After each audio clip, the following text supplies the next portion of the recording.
Greetings, all my lovely students, and welcome to another screencast tutorial, Flipping the Classroom. And this is our last set of U.S. immigration notes, so you should be happy there. This is our third installment, and we're going to be pushing through Mexican push factors. Your Cornell Notes should be open and ready to go, and you should be adding this to the bottom of your second notes. We're already familiar with all of this. Make sure you get the date down. This little strip up there should show you where it is. Isn't that cool? Our objective today, students will be able to analyze text and maps in order to examine the Mexican-American War's effect on Mexican immigration to the United States. Woo! That's going to take a while. You better pause it and write it down. By the way, if you listen to music,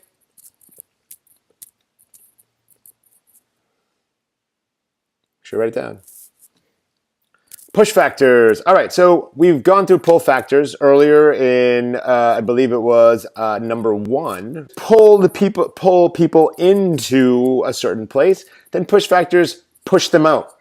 Okay, so as we're defining it, negative forces that drive people away from a place. Examples would be poverty. So no jobs, unemployment.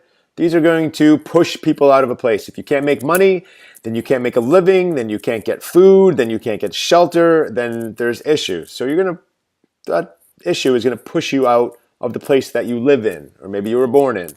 War is going to do very much the same thing. If you are not safe, if things are getting blown up in your town, imagine if Richmond were under attack and there were missiles and soldiers in the streets and you couldn't run out of your house and go get food at a McDonald's or the Burger King or anywhere, or from the grocery store, then you're going to want to leave because you can't eat, and that's, well, pues no es muy bueno.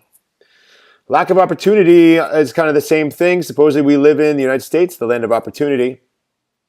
So, so not having an opportunity to make your life better. For instance, kids who are starving, who don't have food. Yes, and if there's no opportunity to get food, wouldn't you want to leave? War is going to kill people. It's going to make you want to leave, to protect your family, to protect yourself.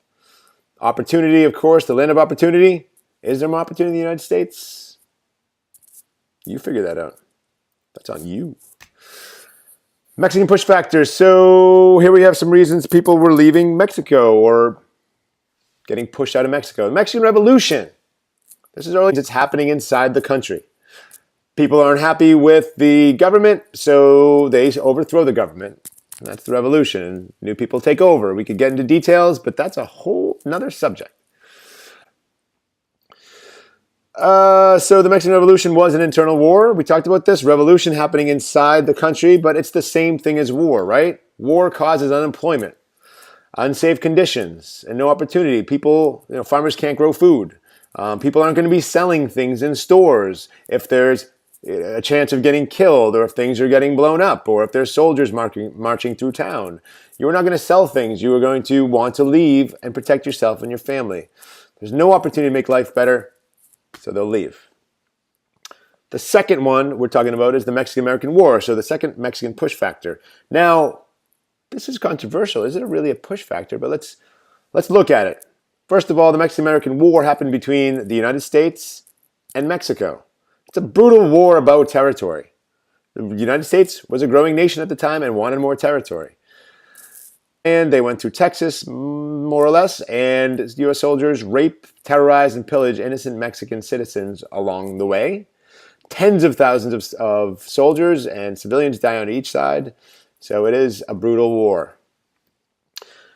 At the end of the war, what happens is basically Mexico loses half of its land to the United States. So we're going to look at the territories in a sec, but that's a bunch of land, almost half of its land to the United States. 80,000 Mexicans become United States citizens overnight. The Native Americans that are involved in there too kind of come with that, but they don't really feel allegiance to anybody. So anyway, you have 80,000 people who maybe thought they were part of Mexico, wake up the next morning and not even realize that they're U.S. citizens. Wow. So, in closing, the Mexicans did not cross the border of the United States, but the border crossed them. A question I'm going to ask you eventually to answer is, did they immigrate? According to our definition of immigration. Look that up now. Pause. Big stuff. So, great. This is going to set us up for some fun stuff. Here is the look at the land that used to be all of Mexico, all of this Alta California, Nueva Mexico, this red part that was, current day Texas, and this was land that basically the United States takes from Mexico during that 19th century. At any rate, congratulations for finishing. This summary is exactly the same as the last two summaries we've done for the United States immigration notes. So make sure you describe all keywords and concepts in your own words. Synthesize the information by reprocessing in your own words and think it out. It doesn't have to be pretty, it has to be yours. One thing I learned today was blank, and one thing I have is blank. So 5 to 6 sentences minimum. You can write as many sentences as you want. Some of the best summaries I've seen are like 10 and 11 sentences long. Be good, guys. I'll see you on the flip.